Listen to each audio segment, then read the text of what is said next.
Hey guys, welcome to my 11th devlog of the series. So in the last video, in my 10th devlog, I did have an issue with my audio, but since then I have got a new microphone, so you should be able to understand me a bit better now. Since I've been gone, I had to get a new mic, as well as going away on holiday for a little bit, but I did manage to squeeze in a little bit of time to learn and implement some NPC AI. I did have a hard-coded way of doing this for the NPCs to wander around, like this.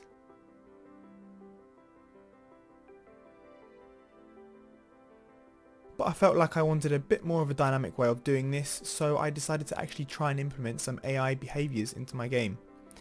For this, I am actually using an inbuilt library, so for the libgdx AI library, which is actually called GDX AI, I think.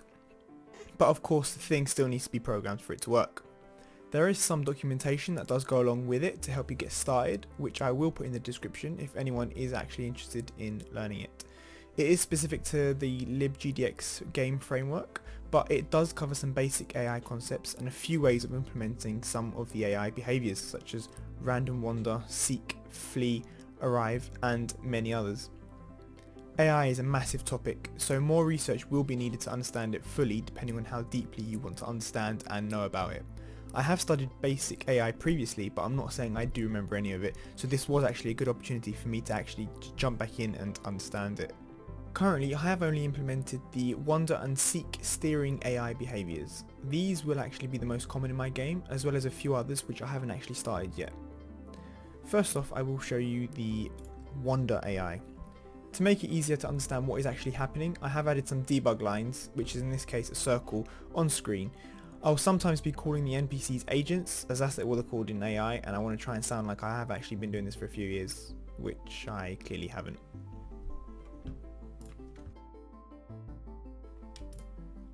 So this circle right here is actually ahead of this agent right here. This agent is actively walking towards this circle but not to its center. Every frame a new point, spot or target is placed around the circumference of this circle in which the agent will attempt to steer towards, hence why the wander behavior is actually a part of the class of steering behaviors. So as you can see, the circle is also moving around itself, in which it gives more of a wander movement in terms of the agent attempting to try to follow it.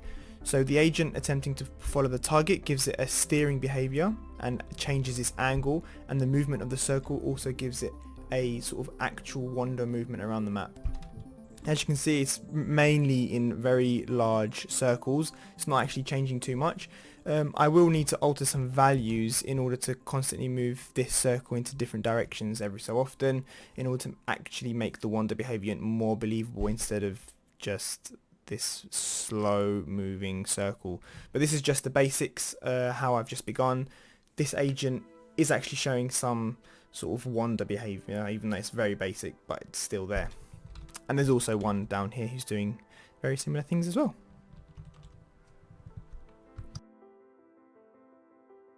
Secondly, we have the seek behavior, which moves the agent towards a target position. Once the agent knows what the target is, it will calculate its steering behavior acceleration and will push itself towards that target.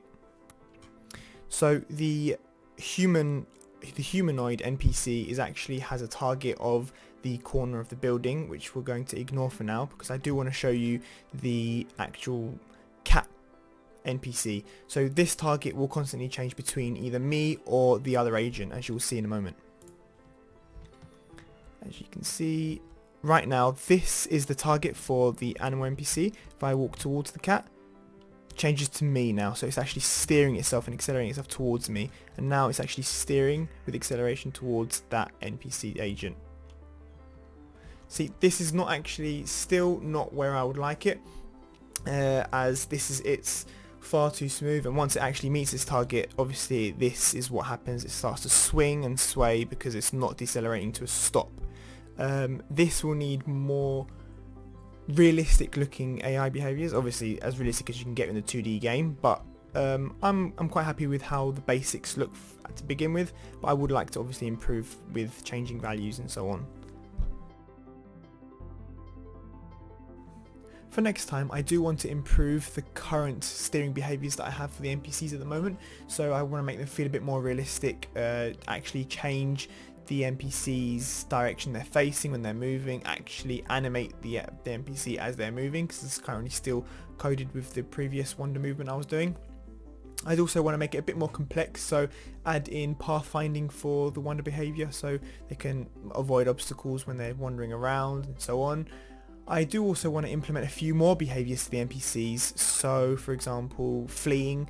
This will give us a bit more of a variety of behaviours for NPCs, and this will allow me to add in some more animals so I can have sort of predators and prey, and we can go from there. So make them interact with each other, make them interact with other NPCs, and just continue to grow from there. So I just want to say thanks for watching guys, and I'll see you next time.